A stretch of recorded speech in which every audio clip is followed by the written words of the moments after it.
physics art थी Madhumita Mukherjee. I promise a better scoring in your physics. चलो अभी 2016 का एक क्वेश्चन देखते हैं. Pretty interesting. मेरा question number 24. Interference fringes are produced on the screen by using two light sources of intensities I and 9I. The phase difference between the beams is pi by 2 at a point P and pi at a point Q on the screen. Full stop. The difference between the resultant intensities at point P and Q is, आपका option A is 2I, B option is 4I, C option is 6I and D option is 8I.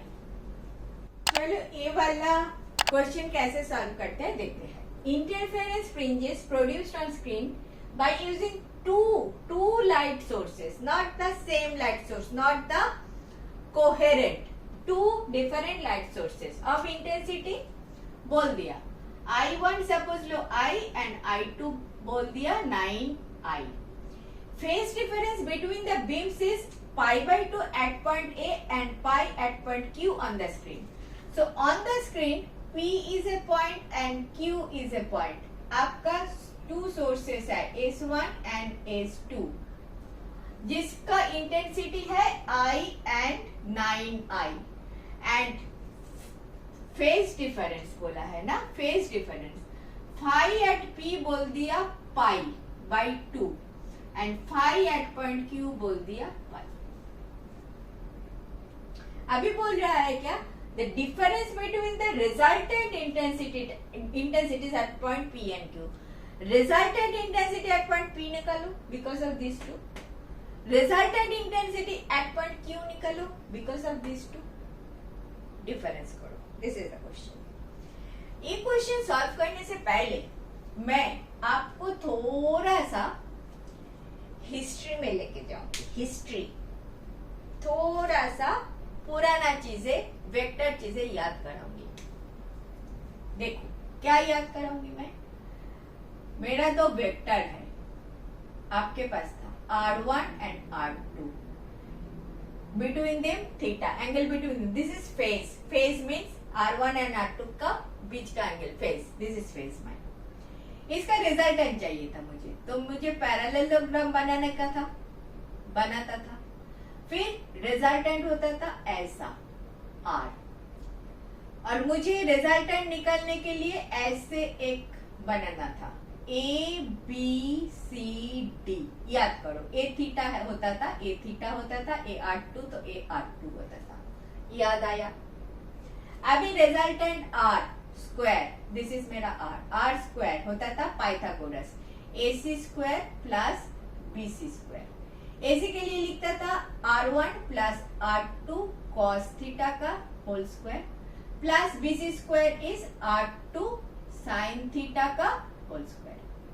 Correct. Equal to R1 square plus R2 square cos square theta plus 2 of R1 R2 cos theta plus R2 square sin square theta. This and this लेके हो जाता था R2 square plus 2 R1 R2 cos of theta. This is history. अभी हम जिधर आ चुके हैं, हमें इतना पता है intensity is proportional to A square. आपका आर क्या है, वेक्टर. ए एग्जैक्टली वेक्टर की तरफ ही हम ऐड करते हैं, क्लोज टू वेक्टर. तो हम इस फॉर्मेट में अगर लिखे मेरा इंटेंसिटी, तो आर स्क्वायर के लिए इंटेंसिटी माई आई, इसके लिए मेरा I1, इसके लिए I2, इसके लिए 2 root over I1 I2 cos theta. Clear. ये वाला चीज मुझे इधर यूज करना है. IP में IP अगर करोगे तो I1 बोले तो I1 लिख लेती हूँ. I1 plus I2 plus 2 root over of I1 I2 cos का cos of pi by 2. cos pi by 2 कितना होता है? cos 90 डिग्री कितना होता है? 0. 0 क्यों होता है? cos is this divided by this. अगर 90 डिग्री हो जाए तो ये वाला चीज 0 हो जाता है, बेस 0 हो जाता है तो दिस थिंग 0 हो जाता है. तो मुझे क्या निकल गया? I1 plus I2. I1 I2 को वैल्यू डालो, 9i plus I equal to 10i. IP मिल गया.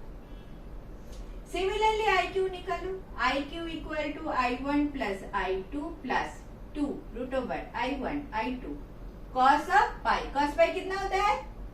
-1. cos 0 कितना होता है? 1. cos 180 डिग्री कितना होता है? -1. याद है ना? cos 0 degree equal to 1. cos of pi होता है -1. -1 आ गया. तो इधर डालो I plus 9i plus 2 of root over 9i square minus 1 equal to 10i minus 6i equal to 4i. तो IP and IQ मिल गया आपको. IP आया दिस, IQ आया दिस. क्या पूछा है?